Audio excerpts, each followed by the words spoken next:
tofauti nafahamu. Unajua toka jana nakuona kabisa toka ulivyorudi hauko sawa.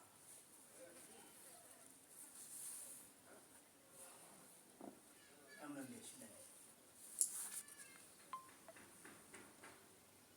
Najaribu kutafakari.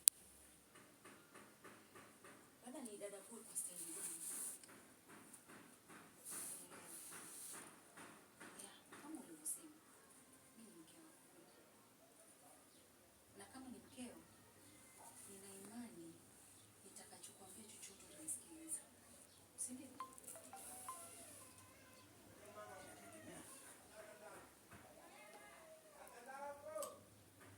Haipaswi kuwa unategemea.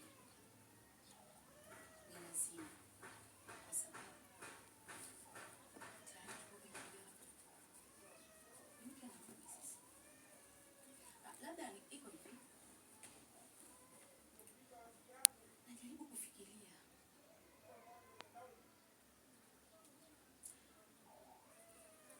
Jana nilienda kule kwa mgonjwa.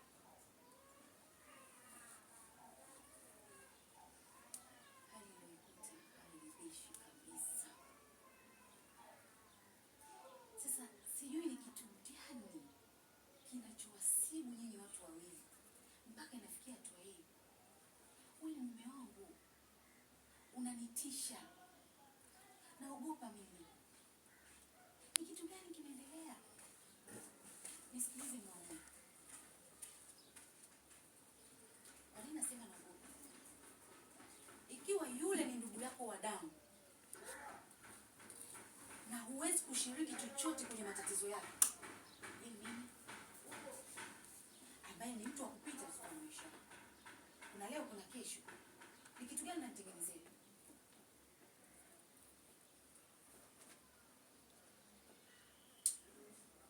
Amjaribu kunielewa.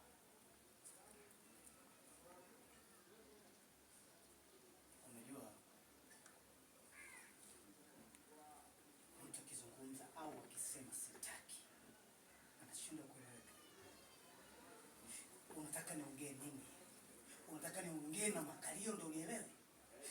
Nimesema sitaki kwenda kumuona na siwezi kutoa msaada wa aina yoyote ule.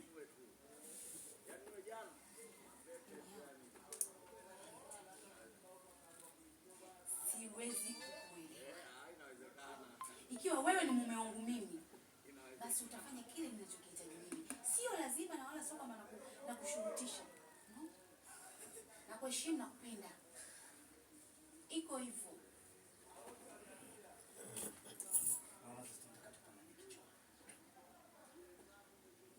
Naona tunataka tupandane kichwani. Ina maana humu ndani wewe ndio umekuwa mwanaume au mimi ndio mwanaume humu ndani?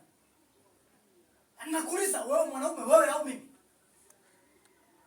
Samahani. Siwezi kuwa mwanaume wakati ninaonekana mimi mwanaume. Na wewe ndio una mamlaka yote humu ndani. Na kuheshimu, na kupenda, na kuthamini.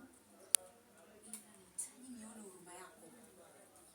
Nahitaji sasa nione wewe wanaume wako. Mwanaume sio ukali tu. Mwanaume unatakiwa kuwa na busara. Unanifundisha nini mimi? Utakuja kuulizwa, ulikuwa unanifundisha nini mimi huku duniani? Kitu gani umefanya?